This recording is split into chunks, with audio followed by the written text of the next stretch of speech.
السلام علیکم، آداب عرض ہے جی ڈیئر لسنرز، کہیے کیا حال احوال ہے، کیسے ہیں آپ سب؟ دعا ہے، امید ہے سب خیریت سے ہوں گے۔ الحمدللہ میں بھی بالکل خیریت سے ہوں اور جناب اس انٹرسٹنگ سے ناول کی نیکسٹ ایپیسوڈ کے ساتھ حاضر ہوں۔ ناول کی فرمائش ہم سے کی ہے نینا نے۔ ناول کا نام ہے جو رکے تو کوہ گراں دے ہم۔ مصنفہ ہے انیسہ سید، قسط نمبر 17۔ ضروری تو نہیں کہ ہر کسی کے سامنے اپنے ذاتی معاملات کھول کھول کر رکھ دیے جائیں۔ میں کیوں کھاری کی ساس کو بتاتا کہ مجھے اپنی ماں کے بارے میں کچھ علم نہیں ہے، اور یہ کہ نیک صفتی تو دور کی بات، ان کی تو شہرت اور ذکر ہی بڑا مشکوک ہے۔ وہ کئی پہر روٹھے بچوں کی طرح کمبل میں منہ دیے سوچتا رہا تھا، مگر ان خاتون نے واحد یہی سوال کیوں کیا؟ وہ کہاں بیٹھ کر مجھے آبزرو کرتی رہی تھی جو انہیں خیال آیا کہ میری ماں بہت نیک خاتون ہوگی۔ میرا خیال ہے مجھے یہاں سے اب بھاگ لینا چاہیے، بہت رہ لیا۔ وہ اٹھ کر بیٹھ گیا۔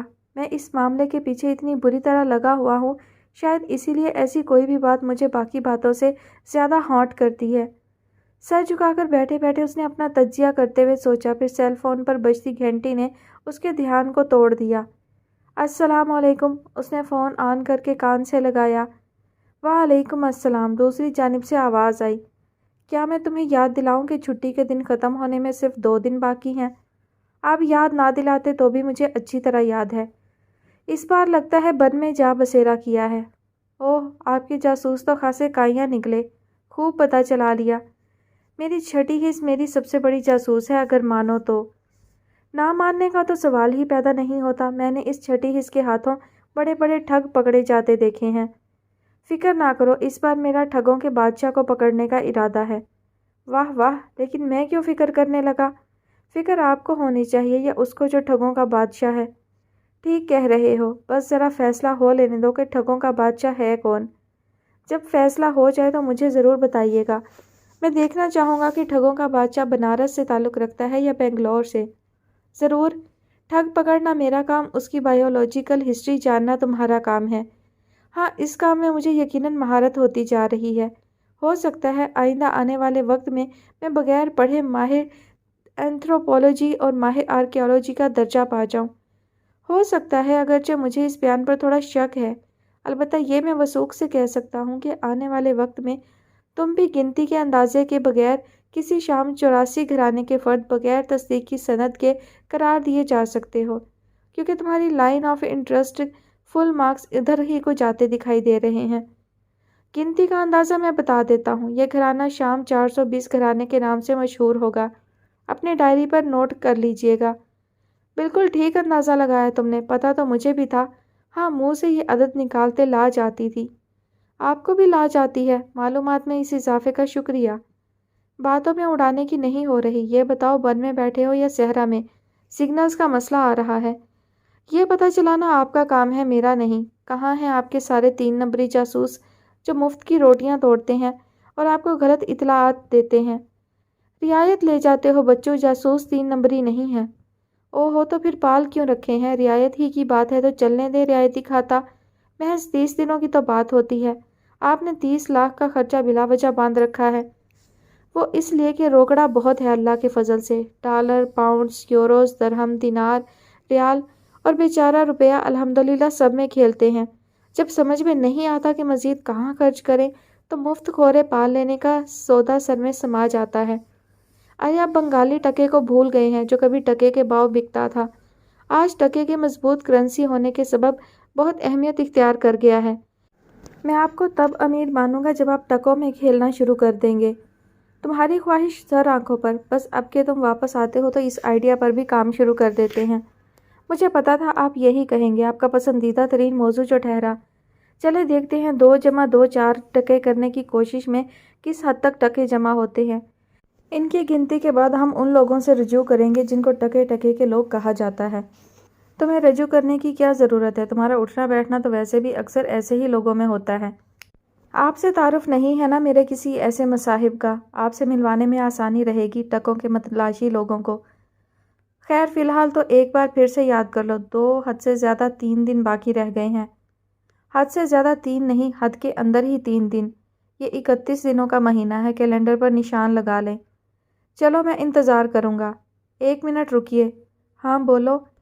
یہ بتائیے کہ کسی دیہات کی کسی چھوٹی سی مسجد سے وابستہ کسی مولوی صاحب کے ذکر سے ذہن کے گوشے میں کوئی خیال آتا ہے آپ کو؟ خیال نہیں، خیالات، ایک نہیں کئی۔ واہ ونڈرفل، پوچھ سکتا ہوں کیا؟ میرا مشورہ ہے کہ اگر کوئی ایسا شخص تمہارے ارد گرد پایا جا رہا ہے تو اس سے دور رہو۔ میں آپ کے خیالات جاننا چاہ رہا تھا۔ خیالات کے نچوڑ کی روشنی میں ہی یہ رائے دے رہا ہوں۔ اچھا ٹھیک ہے، لیکن یہ بھی بتائیے کہ صرف کسی ایسے شخص ہی سے دور رہا جائے یا اس کی بیوی سے بھی؟ بیویاں تو فسونگر ہوتی ہیں، ان سے اور بھی دور رہنا چاہیے۔ مگر تمہارا کیا علاج کہ بیویوں میں بیٹھ کر خود کو ڈان زبان سمجھنے لگتے ہو؟ کیا کیا جائے، بیٹا بھی تو آپ کا ہی ہوں۔ ہماری کیا کہتے ہو؟ جوانی میں لوگ وحید مراد سے تشبیہ دیتے تھے ہمیں۔ جوانی ہی کیا، ابھی بھی آپ چاکلیٹی امیج رکھتے ہیں۔ چلو پھر اپنا خیال رکھو، میں تمہارا منتظر ہوں، اس بار ٹکا ٹکا کھیلیں گے۔ ارے وہ مولوی صاحب کی بیوی اور مولوی صاحب تو بیچ میں ہی رہ گئے۔ لائن منقطع ہو چکی تھی۔ اس نے گہرا سانس لیتے ہوئے فون بند کر دیا۔ کچھ دیر سامنے دیکھتے ہوئے سوچنے کے بعد اس نے چہرے پر ہاتھ پھیرا۔ صبح سے اب تک یوں ہی سستی میں پڑا تھا، شیو بھی نہیں کی اور کپڑے بھی نہیں بدلے۔ خالی کمرے میں ادھر ادھر دیکھنے کے بعد آہستہ قدموں سے چلتا وہ کھڑکی کے قریب گیا۔ کھڑکی کھول کر باہر جھانکتے ہوئے اسے مہنور کا خیال آیا۔ نہ جانے اس وقت وہ کہاں ہے اور کیا کر رہی ہے۔ اس کا کمرہ بالائی منزل پر تھا۔ کمرے کی مشرقی کھڑکی سے گالف کورس اور سوئمنگ پول صاف نظر آ رہے تھے۔ بیرونی دیوار کے ساتھ سروں کے درخت قطار میں سر اٹھائے کھڑے تھے۔ باسکٹ بال کورٹ کے ساتھ کنکریٹ کی دیوار کے پار جامن اور آم کے پیڑوں کے جھنڈ تھے۔ سہ پہر کے وقت ادھر شاید کوئی خاص گہما گہمی نہ ہونے کے باعث درختوں کے جھنڈ پر ہو کا عالم طاری تھا۔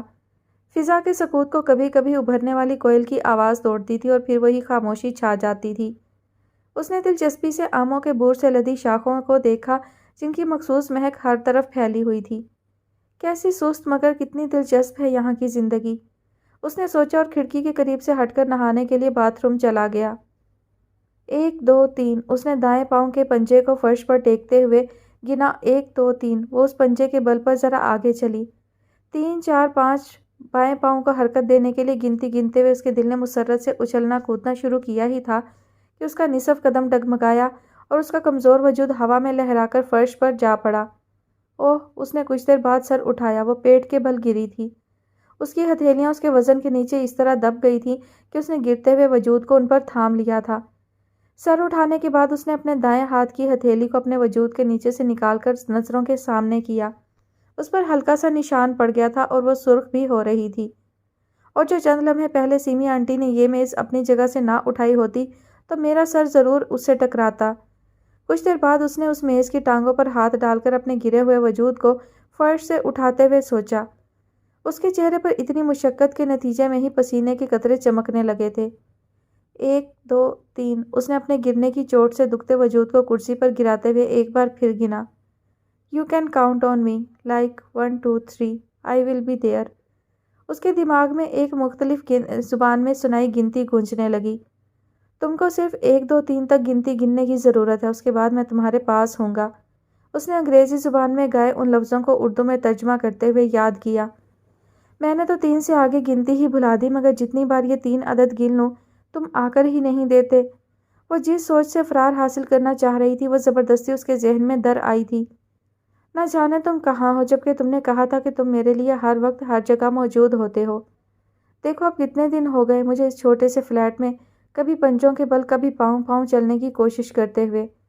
میں تو اس فلیٹ کے کونے کونے تک یوں ہی گرتے اٹھتے پھر سے کوشش کرتے پہنچی ہوں، مگر تم کہیں نہیں ہو، نہ خود کہیں نظر آتے ہو، نہ گنتی گننے پر سامنے آتے ہو۔ اس نے اپنی اکڑی ہوئی ہتھیلیاں کھولتے اور بند کرتے ہوئے سوچا۔ ہاں، تم اس لڑکی کے ساتھ اس کے گاؤں جو گئے ہو، جس کے ساتھ تمہاری ذہنی ہم آہنگی ہے، جو تمہارے ساتھ چل پھر سکتی ہے، تمہاری باتوں پر کھل کر مسکرا سکتی ہے، ہنس سکتی ہے، جو زندگی سے بھرپور ہے، اس لیے کہ اس کے اندر کوئی غم نہیں ہے، اس کے ساتھ کوئی حادثہ نہیں ہے۔ زندگی کی طرف ہی کھنچتی ہے۔ زندگی موت کے سائے سے گھبراتی اور دور بھاگتی ہے۔ اسے خاموشی اور جمود سے بیزاری ہوتی ہے۔ اسی لیے مایوس سوچوں نے یکدم اس پر یلغار کی تھی۔ ہاں سب ٹھیک ہے، سارا بھی ٹھیک ہے۔ اب تو وہ وہیل چیئر سے اٹھ کر اپنے پاؤں پر کھڑے ہونے کی کوشش بھی کرنے لگی ہے، لیکن تم جانتے ہو کب سے تو وہ تصور سے بھی ڈر رہی تھی، اس لیے عادت نہ رہ جانے کے باعث لڑکھڑا جاتی ہے۔ ٹھیک کہتے ہو تم، یوں ہی اٹھتے لڑکھڑاتے گرتے سنبھلتے ایک دن ضرور آئے گا۔ موسم، ہاں بھئی موسم یہاں کا بہت سہانا ہو رہا ہے۔ ہر سو کوتروں بوٹیوں پر رنگ برنگے ننھے ننھے پھولوں کے ڈھیر سجے ہیں۔ پودے پیڑ سب ہرے بھرے ہیں۔ پہاڑوں کی برف اسی طرح انہیں سفید پوش کیے ہوئے ہے، مگر پہاڑوں کا پیش منظر بدل گیا ہے، دھوپ کا رخ بدل رہا ہے۔ تم بتاؤ تم کیسی ہو، کہاں ہو، اتنے دن سے غائب کیوں ہو؟ اچھا ٹھیک ہے، رکو میں سارا کو فون دیتی ہوں۔ کچن سے آتی سیمی آنٹی کی آواز کو اس نے پورے دھیان سے سنا تھا۔ ان کی گفتگو کا ایک ایک لفظ اس کے کان میں پڑا تھا۔ وہ جانتی تھی، بہت اچھی طرح جانتی تھی کہ سیمی آنٹی کا مخاطب کون تھا۔ شاید تم ٹھیک کہتے تھے، اس نے کچن سے باہر نکل کر اپنی جانب آتی سیمی آنٹی کو دیکھتے ہوئے سوچا۔ سیمی آنٹی نے مسکراتے ہوئے ہاتھ میں پکڑا فون اس کی طرف بڑھایا۔ سارا نے سیمی آنٹی سے فون لیتے ہوئے دانستہ سوالیہ نظروں سے ان کی طرف دیکھا۔ سعد ہے، سیمی آنٹی نے مسکرا کر کہا۔ ہیلو، فون کان سے لگا کر وہ سنجیدہ سے لہجے میں بولی۔ او ہیلو، کیا حال اینڈ چال ہے گارجیس؟ دوسری جانب وہ جاندار آواز تھی جس نے ایک پل میں گرنے کے بعد محسوس ہونے والے درد کو رفع کر دیا تھا۔ گارجیس نہیں ہوں، اس نے آہستہ آواز میں کہا۔ نہیں ہو تو کیا ہوا، مجھے تو لگتی ہو نا۔ میں ایک بالکل معمولی بیکار اور ادھوری لڑکی ہوں۔ مجھے ڈارک موڈز بالکل بھی پسند نہیں ہیں۔ دوسری طرف لہجہ سخت ہوا۔ جب ہی تم ایسی جگہوں پر جانے سے گریز کرنے لگے ہو جہاں کے موڈز اور شیڈز ڈارک ہوتے ہیں۔ میرے پاس اتنی قسموں کے رنگ اور شیڈز ہیں کہ میں ڈارک رنگوں اور موڈز کو اپنے رنگوں میں اپنی مرضی کے مطابق رنگ سکوں۔ ضرور ہوں گے، لیکن ان کا استعمال تم صرف وہیں کرتے ہو جہاں تمہارا دل چاہتا ہے۔ آئی ایم سوری میڈم، لیکن مجھے یہ گفتگو ہرگز اچھی نہیں لگ رہی۔ مجھے بھی افسوس ہے، مگر کیا کروں، میرا انداز گفتگو ایسا ہی ہے۔ وہ متاثر ہوئے بغیر بولی۔ اچھا، اس نے ٹھہر کر غور کیا۔ نخرے دکھانے کا ارادہ ہے؟ اس کے لہجے میں سوال تھا۔ نخرے تو وہ دکھاتے ہیں جو نخرے دکھانے کے قابل ہوتے ہیں۔ وہ ایک بار پھر کچھ کہتے کہتے رکا۔ سچ سچ بتانا کہ میری کال آنے سے ذرا دیر پہلے کیا تم میرے بارے میں سوچ کر اداس نہیں ہو رہی تھی؟ اس سوال کا جواب اسبات میں تھا۔ سارا کو فوری طور پر کوئی دوسرا جواب بن نہیں پڑا۔ دیکھا، وہ زور سے ہنسا۔ میں نے تم سے کہا تھا نا کہ صرف 3 تک گنتی گننا، میں کسی جن کی طرح حاضر ہو جاؤں گا۔ یہ گنتی تو میں پچھلے کئی دن سے گن رہی ہوں، تم اتنے دن بعد حاضر ہوتے ہو۔ تم نے یقین کے ساتھ نہیں گنی ہوگی، دل سے؟ پتہ نہیں، وہ روٹھے ہوئے لہجے میں بولی۔ ہاں میں جانتا ہوں کہ میں بہت دنوں سے تمہارے پاس نہیں آ سکا۔ دراصل میں یہاں بغیر ارادے کے آیا تھا، مگر ارادتاً رک گیا۔ میں جانتی ہوں، سارا نے اسی روٹھے لہجے میں کہا۔ اچھا، وہ ہنسا۔ تم تو پھر ماہر علم نجوم ہونے لگی ہو۔ میں نے کبھی ستاروں کو نہیں دیکھا، مجھے علم نہیں وہ کس چال پہ چلتے ہیں۔ دیکھا کرو، تمہیں اندازہ ہوگا کہ وہ جن کے پاس خود اپنی روشنی نہیں ہوتی، وہ کسی دوسرے سے روشنی مستعار لے کر کیسی ٹھنڈی اور خوبصورت روشنی دیتے ہیں۔ ہاں، ستارے ہی ہوتے ہیں جو ٹوٹتے ہیں اور گرتے بھی ہیں۔ سارا کا لہجہ تلخ ہونے لگا۔ اچھا تو یہ بات ہے، وہ جیسے چونک کر بولا۔ چلو میں جلد تمہارے پاس آتا ہوں اور تمہیں اس ستارے کا قصہ سناتا ہوں جو ستاروں کے جھرمٹ میں سب سے روشن اور بڑا ہوتا ہے اور جو کبھی نہ ٹوٹتا ہے نہ گرتا ہے۔ تو تم آؤ گے؟ سارا کے لہجے میں بے یقینی تھی۔ تو اور کیا، تمہارا کیا خیال ہے کہ مجھ سے تمہاری جان چھوٹ جائے گی؟ تم کب آؤ گے؟ سارا نے شاید اس کی یہ بات سنی ہی نہیں تھی۔ بہت جلد، اسی ہفتے میں کسی دن۔ پتہ ہے کیا، میں نے کروشیے کی سلائی کی نوک سے دھاگے میں پھندنے ڈالنا سیکھ لیے ہیں۔ سارا کے لہجے میں یکایک مسرت کی پہلی جھلک ابھری۔ اوہ گڈ، دیٹس ونڈرفل، اور اب میں بیٹر سے انڈا بھی پھینٹ سکتی ہوں۔ اس سے آگے اس انڈے کا آملیٹ بنانا بھی شروع کر دو۔ اور جب میں چلتی ہوں نا، جتنا بھی چلتی ہوں اسی طرح چلتی ہوں جیسے نٹس تاروں پر چلتے ہیں۔ کمال کا ہنر ہے یہ، تو میں بھی سیکھوں گا۔ ہاں ہاں، میں تمہیں ضرور سکھاؤں گی۔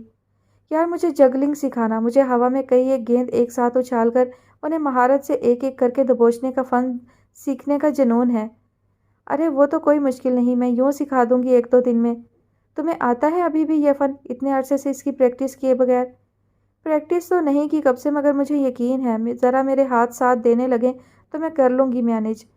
اچھا، یہ جو رضوان الحق تھا وہ کہہ رہا تھا کہ کیونکہ اسے جگلنگ اور جوکری چھوڑے عرصہ ہو گیا ہے اس لیے اسے پریکٹس رہی ہے، نہ ہی اسے ایسا لگتا ہے کہ وہ دوبارہ اسے ٹھیک طرح سے کر سکے گا۔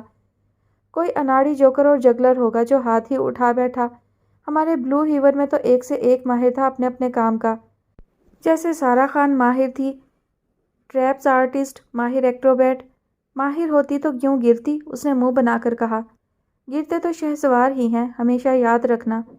بہت دفعہ سن چکی ہوں کہ شہ سوار ہی گرتے ہیں۔ صرف سنا ہی نہ کرو، کان بھی دھرا کرو بیوٹیفل۔ دیکھا، پھر تو مجھے لفظوں میں پھنسانے لگے۔ وہ خوش ہوتے دل پر قابو پاتے ہوئے بولی، تم مت پھنسو، کچھ باتیں صرف سنا کرو۔ وہ ہنسا، میں جانتی ہوں کہ میں بیوٹیفل نہیں ہوں۔ وہ منہ بسوڑتے ہوئے بولی، بیوٹیفل لفظ کی مختلف کیٹیگریز ہیں میرے نزدیک۔ میری کیٹیگری کے مطابق تمہارے لیے یہ لفظ بہت مناسب ہے۔ تم واقعی اس ہفتے آ رہے ہو نا؟ وہ سب کچھ بھلا کر خوش ہوتے ہوئے بولی، ہاں واقعی، انشاءاللہ۔ اچھا پھر میں انتظار کروں گی، اس نے کہا اور سامنے دیکھا۔ تحت نظر اگا سبزہ اچانک ہی اچھا اور تازگی بخش نظر آنے لگا۔ ہاں ٹھیک ہے، اپنا خیال رکھنا، اس نے کہا اور فون بند کر دیا۔ شاید تمہارے لیے سب لوگ ایک سے ہی ہیں، اس نے فون میز پر رکھتے ہوئے سوچا۔ میں ہوں یا وہ لڑکی ماہنور یا کوئی اور، بات اتنی ہے کہ تم خود بہت اچھے ہو۔ اس نے مسکراتے ہوئے بلند پہاڑوں پر نظر ڈالی اور کرسی کے بازو پر ہاتھ سے زور ڈال کر ایک بار پھر کھڑی ہو گئی تھی کوشش کے لیے۔ یہ کیسے خانہ بدوش ہیں؟ اگر یہ وہی لوگ ہیں جو پچھلے سال بھی تمہیں یہیں ملے تھے تو یہ خانہ بدوش تو نہ ہوئے نا؟ ماہنور نے آنکھوں پر دھوپ کا چشمہ لگاتے ہوئے کہا۔ خانہ بدوشوں میں بھی موبیلٹی کم ہو گئی ہے شاید، سعد نے مسکرا کر کہا اور کھلے میدان میں گڑے ان گندے میلے ٹوٹے پھٹے خیموں کی طرف چل دیا جو یہاں کے مکینوں کے مکان تھے۔ ماہنور نے لمحہ بھر کے لیے جھجک کر اس بستی کی طرف دیکھا جس کے مکینوں کے ننگ دھڑنگ بچے مکھیوں کی یلغار کے درمیان کھیل رہے تھے۔ سعد نے چلتے چلتے پیچھے مڑ کر دیکھا۔ ماہنور کو اپنی جگہ ساکت کھڑے دیکھ کر وہ مڑ کر واپس آیا۔ کیا ہوا، رک کیوں گئی؟ اس نے مسکرا کر پوچھا۔ ماہنور نے ایک نظر سعد کو دیکھا۔ Black jeans, maroon polo shirt اور بلیک سن گلاسز میں بلا شبہ وہ ہینڈسم لگ رہا تھا۔ پھر اس نے ایک نظر ان جھوپڑیوں پر ڈالی۔ اس کا دل کیسے چاہتا ہے ان لوگوں سے ملنے، ان میں بیٹھنے کو، وہ سوچ رہی تھی۔ چلو گی یا یہیں رکے رہنا ہے؟ وہ پوچھ رہا تھا۔ ماہنور نے چونک کر اسے دیکھا، پھر گلے کو ہلکا سا کھنگارنے کے بعد آگے چل دی۔ سعد نے مسکرا کر اسے دیکھا اور تیز قدموں سے چلتا جھونپڑیوں کے قریب پہنچ گیا۔ ماہنور اس کے پیچھے تھی۔ سائبانوں کے سائے میں زمین پر کپڑا بچھا کر لوڈو کی گوٹیوں کی طرح کی گوٹیاں پھیلائے 3-4 مرد کوئی کھیل کھیلنے میں مگن تھے۔ یہ پانسا کھیل رہے ہیں، پانسا سمجھتی ہو؟ سعد نے رک کر ماہنور کے کان میں سرگوشی کی۔ ماہنور نے نفی میں سر ہلا دیا۔ السلام علیکم۔ ماہنور کی طرف مسکرا کر دیکھنے کے بعد اس نے ان آدمیوں کو مخاطب کیا۔ وہ سب کھیل چھوڑ کر ان دونوں کو دیکھنے لگے۔ اتنی جلدی بھول گئے بھائی نعمت جو یوں منہ اٹھا کر دیکھ رہے ہو؟ وہ مسکرا کر بولا۔ اوئے بسم اللہ، اوئے بسم اللہ، خیر ہوئے تمہاری، جی آیا نو باؤ جی، جی آیا نو۔ ان میں سے ایک مرد جس نے شانوں تک بال بڑھا رکھے تھے اور آنکھوں میں سلائیاں بھر بھر کے سرما ڈال رکھا تھا، اٹھتے ہوئے بولا۔ چلو شکر ہے کسی نے تو پہچانا۔ سعد اسے گلے ملتے ہوئے بولا۔ میلے بدبودار کپڑے اور تیل سے چپڑے بال جو شاید کئی دنوں سے دھلے نہ تھے اور چپکے ہوئے لگ رہے تھے۔ ماہنور نے سعد سے گلے ملنے والے شخص کو دیکھ کر جھرجھری سی لی۔ او پہچانا کیوں نہیں باؤ جی، تسی تے اپنے بھائی ہو جی، اس شخص نے سعد کی کمر پر زور سے ہاتھ مارتے ہوئے کہا۔ ستے خیرہ۔ نعمت کا تپاک دیکھتے ہوئے قریب بیٹھا سب سفید بالوں والا ایک بوڑھا اٹھ کھڑا ہوا۔ بابیو میں تے باندر نچانا ہے، میں بھی تماشا دکھانا ہے۔ بوڑھا شخص بائیں ہاتھ کی شہادت کی انگلی سیدھی کھڑی کر کے اسے ہلاتے ہوئے بولا۔ غالباً اسے سعد کی گزشتہ خواہشات یاد آ رہی تھیں۔ چند ہی لمحوں کے بعد سعد ان لوگوں میں گھل مل کر زمین پر بچھے کپڑے پر آلتی پالتی مارے بیٹھا تھا۔ ماہنور ذرا فاصلے پر کھڑی یہ منظر دیکھ رہی تھی۔ ان لوگوں میں آ کر جیسے سعد بھول ہی گیا تھا کہ وہ ماہنور کو بھی ساتھ لے کر آیا تھا۔ او مائی، باؤ صاحب آیا ہے، کوئی شربت، کوئی پانی؟ وہ شخص جسے سعد نے نعمت کہہ کر بلایا تھا اٹھ کر ایک قریبی جھونپڑی کے اندر جھانک کر بولا۔ اندر سے نہ جانے کیا جواب ملا تھا۔ باؤ باندر والا، جس کے جواب میں نعمت نے غالباً وضاحت کی تھی۔ بسم اللہ، بسم اللہ۔ جواب میں ایک بوڑھی عورت جھونپڑی کے اندر سے نکلی جس نے سرخ چھینٹ کے کپڑے پہن رکھے تھے۔ اس نے انگلیوں میں مختلف طرح کے چھلے پہن رکھے تھے اور ہاتھوں میں رنگ برنگ چوڑیاں۔ اس کی ناک میں چھوٹی سی نتنی بھی موجود تھی۔ سیاہ رنگت والی اس عورت نے باہر آ کر چٹ چٹ سعد کی بلائیں لینا شروع کی۔ ویرے پار جدوں تو گیا میں رج کے روٹی نہیں کھادی، وہ عورت سعد کے شانے پر ہاتھ رکھ کر کہہ رہی تھی۔ میں باؤ کو بتا رہا تھا کہ اس بار نادرے کے پاس ودیع جوڑی ہے بندر اور بندریا کی، نعمت بلند آواز میں بولا۔ جواب میں سعد مسکرایا۔ نہیں بھائی نعمت، میں اس دفعہ بندر کا تماشا دکھانے نہیں، آپ لوگوں سے ملنے آیا ہوں صرف۔ ماہنور کو محسوس ہوا اس کی اس بات سے اس کے ارد گرد موجود لوگوں میں قدرے مایوسی سی پھیل گئی تھی۔ میرا خالق نستر وجدہ ہے، اس نو آٹا لوڑی دا۔ ایک درمیانی عمر کی عورت جس کا حلیہ کم و بیش بوڑھی عورت جیسا تھا، نہ جانے کہاں سے نکل کر سعد کی سمت بڑھی تھی۔ او جائے تسی زنانیاں بس آٹے چول تو اگے نہ جائیو۔ سعد کے قریب بیٹھے ایک 1.5 عمر شخص نے حقارت سے اس عورت کی طرف دیکھا اور حکے سے کش لگانے لگا۔ "اے کون ہے؟" اس عورت نے 1.5 عمر آدمی کی بات پر سر جھٹک کر کچھ فاصلے پر کھڑی ماہنور کو دیکھا۔ سعد نے گردن موڑ کر ماہنور کی طرف دیکھا اور کھڑا ہو گیا۔ "کھڑی رہو گی؟" وہ اس کے قریب آ کر بولا۔ "بیٹھ جاؤ نا۔" "کہاں بیٹھوں؟" ماہنور قدرے ناگواری سے بولی۔ "یہ ایک چارپائی تو بالکل تمہارے قریب رکھی ہے۔" سعد نے چارپائی کی طرف اشارہ کیا۔ "اس پر؟" ماہنور نے بے یقینی سے سعد کی طرف دیکھا اور پھر چارپائی پر نظر ڈالی، میل سے جس کے نائلون کا رنگ چھپ رہا تھا اور جس پر مکھیاں ایک دبیز چادر کی صورت بھنک رہی تھیں۔ "باؤ صاحب، اے تیری عورت ہے نا؟" وہ عورت جس نے ماہنور کی موجودگی کو نوٹ کیا تھا آگے بڑھ کر ان کے قریب آتے ہوئے بولی۔ ماہنور کا منہ اس جملے پر کھلا کا کھلا رہ گیا تھا۔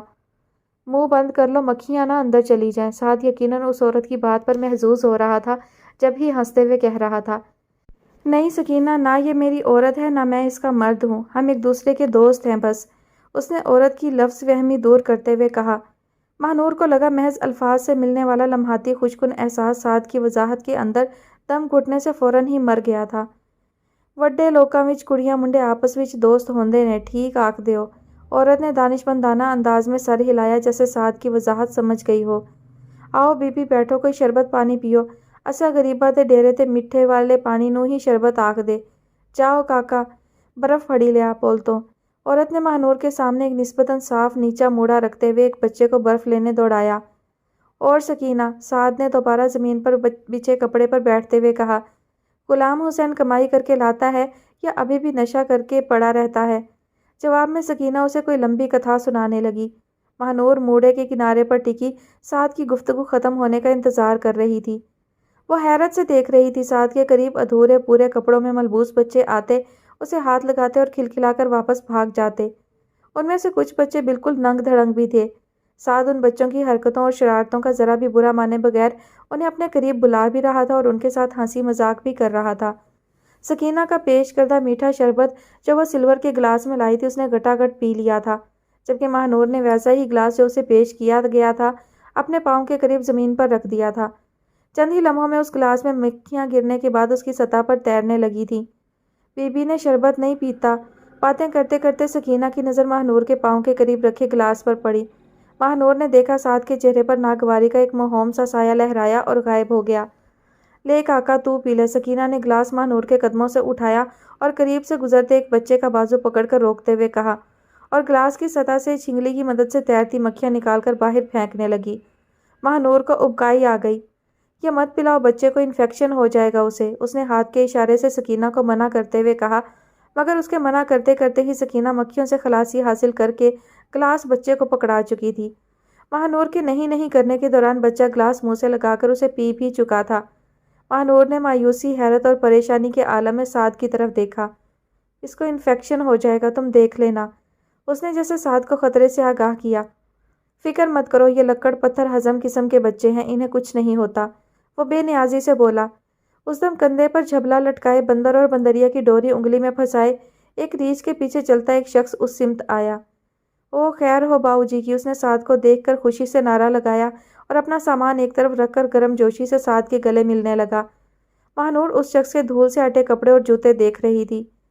اس کی شیو بڑھی ہوئی تھی۔ اس نے اپنے مٹیالے تیل سے چپڑے بالوں پر جو تقریباً اس کے شانوں تک آئے ہوئے تھے سفید کپڑا باندھا ہوا تھا۔ اس کی انگلیوں میں موٹے موٹے نگوں والی انگوٹھیاں تھیں اور دائیں بازو میں کالے رنگ کا دھاگا رسٹ بینڈ کی شکل میں بندھا تھا۔ ذرا بھی اس کو اپنے کپڑے خراب ہونے کی پرواہ نہیں، کیسے اس کے گلے مل رہا ہے۔ ماہنور نے بے ساختہ دوپٹے کا کونا ناک پر رکھتے ہوئے سوچا۔ سعد اب اس نوارد سے خوش گپیوں میں مصروف تھا۔ دوپہر ڈھل رہی تھی اور جھونپڑی کے باہر رکھے اینٹوں کے عارضی چولہوں میں آگ جلائی جا رہی تھی۔ ماہنور نے صفائی کا ذرا سا بھی خیال رکھے بغیر ترکاری بناتی، چاول بینتی، مسالہ بھونتی کھانا بدوش عورتوں کو غور سے دیکھا، اور ان کے معیار زندگی کا اندازہ لگاتے ہوئے وہ ادبدا کر دوسری سمت دیکھنے لگی، جہاں طویل صاف سڑک تھی اور اس پر رواں دواں ٹریفک۔ "تم اب یہاں سے واپس چلنا پسند کرو گے یا ان لوگوں کے ساتھ رات کا کھانا تناول فرمانے کا بھی ارادہ ہے؟" سڑک سے نظریں ہٹا کر اس نے سعد کو انگریزی زبان میں مخاطب کیا۔ "اگر مجھے تمہارے چہرے پر اتنی بیزاری اور ناگواری صاف نظر نہ آ رہی ہوتی تو یقیناً میں ایسا ہی کرتا۔" اس نے ایک چھوٹی بچی کی مٹھی سے کچے چاول نکال کر پھانکتے ہوئے بے نیازی سے جواب دیا۔ ماہنور نے اپنا چہرہ دوسری طرف پھیر لیا۔ "Okay okay." اسے سعد کی آواز سنائی دی۔ چلو واپس چلتے ہیں، ماہنور نے دیکھا وہ اٹھتے ہوئے کہہ رہا تھا۔ پھر وہ گاڑی تک جا کر اس میں سے ایک چھوٹا سا بیگ نکال لایا۔ اس بیگ میں کافی سارے سکے تھے جو اس نے مٹھیاں بھر بھر کے ادھر ادھر دوڑتے بچوں میں بانٹنا شروع کر دیے۔ اب بچے شہد کی مکھیوں کی طرح اس کے ارد گرد جمع تھے۔ عورتیں اپنا اپنا کام چھوڑ کر اس چھوٹے سے ہجوم کی طرف متوجہ ہو گئیں۔ مرد اس منظر کو دیکھ کر خوش ہو رہے تھے۔ بچوں سے نمٹنے کے بعد اس نے چند عورتوں کو کچھ رقوم تھمائیں اور چھوٹا سا خالی بیگ بندر والے کو تھما دیا۔ سب سے ہاتھ ملا کر رخصت ہوتے اس نے 15 منٹ لگا دیے۔ ماہنور آہستہ قدموں سے چلتی گاڑی تک آئی اور اسے ٹیک لگا کر کھڑی ہو کر سعد کو ان لوگوں سے رخصت ہونے کا منظر دیکھنے لگی۔ میرا خیال ہے میں نے تمہیں اپنے ساتھ لا کر غلط کیا۔ گاڑی میں بیٹھ کر اسے سڑک پر لانے کے بعد وہ نیچی آواز میں ماہنور سے مخاطب ہوا۔ تم بہت بور ہوئی یہاں آ کر؟ بور ہونے کا تو مجھے پتہ نہیں، ہاں حیران ضرور ہوئی، ماہنور نے سامنے سڑک کو دیکھتے ہوئے کہا۔ کیوں؟ اس میں حیران ہونے والی کون سی بات تھی؟ اس نے کہا۔ ماہنور نے گردن موڑ کر اس کی طرف دیکھا۔ پہلی بار اس نے سعد کے لہجے میں برہمی جھلکتی محسوس کی تھی۔ حیران ہونے کی بات یہی تو تھی، اسے خود بھی سمجھ نہیں آیا کہ اس کا اپنا لہجہ کیوں درست ہو گیا تھا۔ تم ان میلے کچیلے ان پڑھ اور جاہل لوگوں میں کیسے گھل مل کر بیٹھے تھے؟ تمہیں نہ تو وہاں کی گندگی بری لگ رہی تھی، نہ وہاں موجود جراثیموں کے انبار سے بچنے کا خیال آ رہا تھا۔ مجھے یقین نہیں آ رہا تھا کہ وہ تم تھے۔ تمہارا دل کیسے چاہ رہا تھا اتنی گندگی میں یوں بے تکلفی سے بیٹھنے کو؟ انسان کا کوئی اپنا معیار بھی ہوتا ہے، کوئی اصول اور ضابطہ بھی ہوتا ہے زندگی گزارنے کا۔ وہ بغیر رکے بولے چلی جا رہی تھی۔ انسانی ہمدردی اچھی چیز ہے، مگر اس کو جتانے کے لیے کچھ اور طریقے بھی استعمال کیے جا سکتے ہیں۔ ضروری تو نہیں کہ ان لوگوں میں بیٹھ کر ان جیسے ہی ہو کر ہمدردی جتائی جائے۔ بولتے بولتے وہ سانس لینے کو رکی۔ اس نے دیکھا سعد کے چہرے پر عجیب سا تناؤ تھا، اس کے جبڑے کھینچے ہوئے تھے اور آپس میں یوں جڑے ہوئے تھے کہ اس کے چہرے کی جلد بھی کھینچی ہوئی لگ رہی تھی۔ اس کے چہرے کے تاثرات دیکھ کر وہ ایک دم خاموش ہو گئی۔ وہ سامنے دیکھتے ہوئے گاڑی چلا رہا تھا۔ کچھ دیر ماہنور کے مزید بولنے کا انتظار کرنے کے بعد اس کی خاموشی محسوس کر کے اس نے ایک نظر ماہنور پر ڈالی۔ بس یا کچھ اور بھی؟ ماہنور نے اس کی طرف دیکھتے ہوئے گہرا سانس لیا اور گردن سیدھی کر کے سامنے دیکھنے لگی۔ میں معذرت خواہ ہوں، میں نے واقعی تمہارے ساتھ برا کیا جو تمہیں وہاں لے گیا۔ کسی اچھے اینٹی جرمز لیکوئڈ کو اپنے غسل کے پانی میں ملا کر اچھی طرح نہا لینا واپس جا کر، اور یہ جو تم نے کپڑے پہن رکھے ہیں ان کو آگ لگا دینا تاکہ جراثیم مزید پھیلنے کا خدشہ نہ رہے۔ اس کے لہجے میں طنز کی واضح آمیزش تھی۔ ماہنور نے ہلکے سے سر جھٹکا اور جواب دینے کے بجائے خاموش رہی۔ یہ بھی ہو سکتا ہے کہ میرے کپڑوں، ہاتھوں اور چہرے سے چمٹے جراثیم کہیں اس ایئر کنڈیشنڈ بند گاڑی میں اڑ اڑ کر تمہیں نہ چمٹ جائیں، لیکن میں معذرت خواہ ہوں، فی الحال میں اس کا کوئی بندوبست نہیں کر سکتا۔ مجبوراً تمہیں میرے ساتھ ہی واپس جانا ہوگا۔ وہ مزید بولا۔ ہاں، جہاں تک میرے ان لوگوں میں یوں گھل مل کر بیٹھنے کا سوال ہے تو بتاتا چلوں کہ یہ میں ہوں جسے ان لوگوں کے پاس جانے اور ان سے ملنے کا شوق ہے۔ قصور تو میرا ہے، ان کا نہیں، کیونکہ ان کا تو طرز زندگی یہی ہے۔ مجھے علم ہے کہ وہاں گندگی ہے، جراثیم ہے، سوچنا تو مجھے چاہیے، لیکن مسئلہ یہ ہے کہ مجھے وہ لوگ اچھے لگتے ہیں۔ ان کی زندگیوں کا مشاہدہ کرنے کے لیے مجھے براہ راست ان میں اٹھنا بیٹھنا پڑے گا۔ یہاں کوئی سائبر سرچ یا ضخیم کتاب میری وہ مدد نہیں کر سکتی جو میرا اپنا مشاہدہ کر سکتا ہے۔ اور یہ بھی سچ ہے کہ مجھے ان لوگوں میں جا کر اجنبیت محسوس نہیں ہوتی، کیونکہ ان لوگوں کی خواہشات کے دائرے بہت محدود اور معصوم ہیں، خصوصاً ان کی عورتوں اور بچوں کے۔ مجھے ان سے مل کر اندازہ ہوتا ہے کہ اپنی خواہشات کو محدود کیسے رکھا جا سکتا ہے، اپنے قد سے اونچی چھلانگیں مارنے سے کیسے بچا جا سکتا ہے۔ ان کے اور اپنے اخلاقیات کے فرق کو جانچ کر مجھے صحیح اور غلط کا مزید اندازہ ہو جاتا ہے۔ تو پھر سارا لالچ تو میرا ہے، خواہش تو میری ہے ان سے ملنے کی۔ برا اور غلط بھی پھر میں ہی ہوا نا، معیار تو میرا کم ہوا نا۔ تم ان کو یوں حقارت سے دیکھ رہی تھی، مجھے حقارت سے دیکھنا چاہیے تھا تمہیں۔ وہ جذباتی ہو رہا تھا۔ ماہنور نے بے یقینی سے اس کی طرف دیکھا۔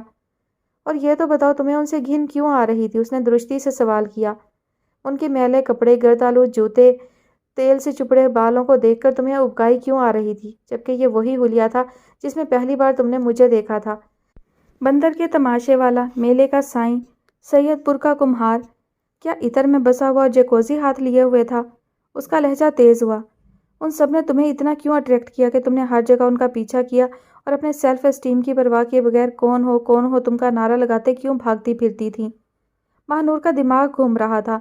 نرمی سے بات کرنے والا، شرارت سے چھیڑنے اور تنگ کرنے والا، سنجیدگی سے سمجھانے والا، اداسی سے اپنا ذاتی دکھ سنانے والا، باتوں باتوں میں معنی خیز جملے کہنے والا سعد اس وقت اس کے ساتھ کیسا تلخ اور بد لحاظ ہو رہا تھا۔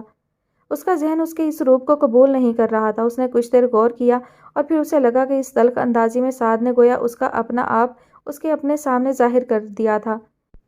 بڑی بڑی باتیں کرنا، اونچے آدرشوں کو گفتگو کا حصہ بنانا، سلمز اور لو لائننگ ایریا کو موضوع بنا کر فلمیں ڈرامے بنانا اور کتابیں مضمون لکھنا بہت آسان ہے۔ کچھ وقت ان حالات میں گزار کر ان کے مسائل کا اندازہ لگانا، ان کے کلچر اور طرز زندگی کے رنگ سمجھنا دوسری بات ہے۔ اب سعد نے قدرے دھیمے لہجے میں کہا، شاید اسے اپنے لہجے کی تلخی اور آواز کی تیزی کا احساس ہو گیا تھا۔ میرا طریقہ یہ نہیں ہے۔ میں نے ہمیشہ خود کو ایسے لوگوں سے متعلق کر کے ان کو سمجھنے کی کوشش کی ہے۔ شاید میں لاشعوری طور پر ان لوگوں میں اپنی جڑیں تلاش کرنے کی کوشش میں مصروف ہوں، لیکن حقیقت تو یہ ہے کہ اپنی جڑیں مجھے ملیں یا نہ ملیں، ان لوگوں اور ایسے لوگوں سے واقفیت حاصل کرنے کے بعد اللہ کے خالق تقدیر ہونے پر میرا ایمان زیادہ پختہ ہو گیا ہے۔ اس نے کہا اور ذرا دیر کے لیے خاموش ہو گیا۔ کبھی وقت ملے تو سوچنا کہ کیا ہوتا جو تم کسی ایسی بستی میں پیدا ہوئی ہوتی، تمہارے والدین انہی میں سے ہوتے اور ایسا ہی تمہارا لائف سٹائل ہوتا، پھر تم کیا کرتی؟ تمہیں تو کبھی پتہ بھی نہیں چلتا کہ وہ زندگی کیا اور کیسی ہوتی ہے جو تم اب گزار رہی ہو۔ ماہ نور کو لگا اس کے چہرے پر کسی نے زناٹے کا تماچا مارا ہو۔ ہم جو بھی ہیں، جیسے بھی ہیں، اس میں میرا اور تمہارا کوئی کمال نہیں۔ یہ سب اللہ کے فیصلے ہوتے ہیں۔ وہ انسانوں کو رنگ، نسل، قبیلے، خطے، ملک، خاندان، مرتبے، مقام عطا کرنے والا ہے۔ یہ بھی سوچنا کہ ہم کتنا شکر ادا کرتے ہیں اپنی زندگی میں جو کچھ ہمیں عطا کیا گیا ہے۔ سعد کا لہجہ نصیحت آمیز ہونے لگا تھا۔ شاید میں غلط سوچتی ہوں، شاید میری عقل اور میرا شعور بہت محدود ہے۔ کافی دیر بعد ماہ نور کی آواز گاڑی میں ابھری، شاید میری نظر کوتاہ ہے، جب ہی میں حقیقت کی تہہ تک جانے سے محروم رہتی ہوں۔ مجھے افسوس ہے کہ میں نے تمہیں ناراض کر دیا۔ اس نے گردن موڑ کر سعد کی طرف دیکھا، اس کی آواز آنسوؤں میں بھیگی ہوئی تھی۔ نہیں، میں ناراض نہیں ہوں۔ اس نے اسٹیئرنگ وہیل پر رکھے ہاتھوں کی انگلیاں اٹھاتے ہوئے اسے تسلی دی۔ But let me say you have disappointed me a little۔ ماہ نور استجاب بھری نظروں سے کچھ دیر اسے دیکھتی رہی۔ وہ اتنا ہی صاف گو تھا کہ اسے اپنی بات صاف صاف کہہ دینے میں کوئی باک نہ ہوتا تھا۔ اس نے اپنا چہرہ سیدھا کیا اور سڑک کو دیکھنے لگی۔ باقی کا راستہ خاموشی میں ہی کٹ گیا۔ فارم ہاؤس پہنچ کر سعد نے گاڑی کے ڈیش بورڈ سے اپنا سیل فون اور والٹ اٹھایا اور گاڑی کا دروازہ کھول کر باہر نکل کر کھڑا ہو گیا۔ ماہ نور اسی طرح اپنی سیٹ پر جامد بیٹھی تھی۔ آج سردار انکل نے خصوصی ڈنر کا اہتمام کیا ہوا ہے۔ ماہ نور کے باہر نکلنے کا انتظار کرنے کے بعد اس نے ڈرائیونگ سیٹ کی کھڑکی پر بازو ٹکا کر اندر جھانکا، لیکن وہاں شاید صرف جینٹس مدعو ہیں۔ ماہ نور اس کی طرف دیکھنے کے بجائے اپنے بازو میں پڑے واحد کڑے سے کھیلتی رہی۔ ٹھیک ہے، پھر کل ملیں گے۔ وہ ماہ نور کی خاموشی سے شاید اندازہ لگا چکا تھا کہ فی الحال وہ کچھ نہیں بولے گی۔ ماہ نور نے چند لمحوں بعد اسے اندرونی عمارت کی طرف جاتے دیکھا اور گاڑی کا دروازہ کھول کر باہر نکل آئی۔ کھاری زندگی کے خوبصورت رنگوں سے واقفیت حاصل کرنے کے بعد انہیں برتنے کا سلیقہ سیکھ رہا تھا۔ کس خانے میں کون سا رنگ، کس رنگ کا جوڑ کون سے رنگ کے ساتھ بنتا ہے، اسے یہ فن سیکھنے میں مزہ آ رہا تھا۔ اسے اپنے کمرے میں بجتی چوڑیوں کی آواز، ہنسی اور سرگوشی کی جھنکار اور خوشبو کا چھڑکاؤ سب اچھے لگتے تھے۔ سعدیہ، جسے خود زندگی برتنے کا سلیقہ نہیں تھا، راتوں رات کھاری کی استاد بن گئی تھی۔ اسکول میں گزرے آخری ایک سال کے تجربے سعدیہ کے ساتھ ساتھ کھاری کے بھی رہنما بن رہے تھے۔ وہ کھاری کو اسکول کی ان لڑکیوں کے قصے سناتی جن کے اپنے کسی کزن، کسی محلے دار، کسی رشتہ دار سے معاشقے چل رہے تھے۔ کھاری کی آنکھیں ایسے قصے سن کر پھیلتی جاتی۔ سعدیہ بہو، ایتے گناہ ہوتا ہے، وہ بے ساختہ کہتا۔ لوگوں کو کوئی نہیں لگتا گناہ شنا، وہ ایسے کہتی جیسے کوئی بہت بڑی عمر کی سیانی خاتون تبصرہ کر رہی ہو۔ مجھے پورا فارم ہاؤس تو دکھاؤ، ایک ایک کمرہ، ایک ایک حصہ، وہ اٹھلا کر فرمائش کرتی اور وہ یوں سر ہلاتا جیسے کہہ رہا ہو، سب دکھاؤں گا مگر کچھ دن بعد۔ یہ کتنی بھولی اور معصوم ہے، اس کو یہ سمجھ نہیں لگ رہی میں فارم ہاؤس کا مالک نہیں ہوں، میں تو ادھر چاکری کرتا ہوں۔ وہ دل میں سوچتا، سارا قصور ہی چودھری صاحب کا ہے، انہوں نے بڑھ چڑھ کر شادی میں خرچہ کیتا۔ شادی کے دھوم دھڑکے کو دیکھ کر اس بیچاری کا دماغ ساتویں آسمان پر چڑھنا ہی ہے۔ خیر، میں اس کو ہولے ہولے سمجھا دوں گا کہ ہم نے ادھر چاکری کرنی ہے، مال کی نہیں۔ پر ابھی نہیں سمجھاؤں گا، ابھی بتایا تو اس کا دل ٹوٹ جائے گا۔ اس کے دل میں سعدیہ کے لیے محبت امڑتی۔ یار، یہ محبت بھی کیا شے ہے؟ کبھی وہ ڈیری فارم پر کھڑا اپنی پسندیدہ ولایتی بھوری بھینس کو مخاطب کر کے کہتا، کیسے تیرے ساتھ محبت کے درجے سے اٹھ کر سعدیہ سے محبت کے درجے تک چھلانگ لگا دی افتخار احمد نے۔ ہوتی تو یہ اچھی چیز ہے، لیکن ہوتی بہت سخت ہے۔ وہ بھوری بھینس کے جسم پر ہاتھ پھیرتے ہوئے سوچتا، پہلے میں ادھر آتا تھا تو سارا دن کام میں لگا رہتا تھا، کبھی کہیں اور جانے کا خیال نہیں آتا تھا،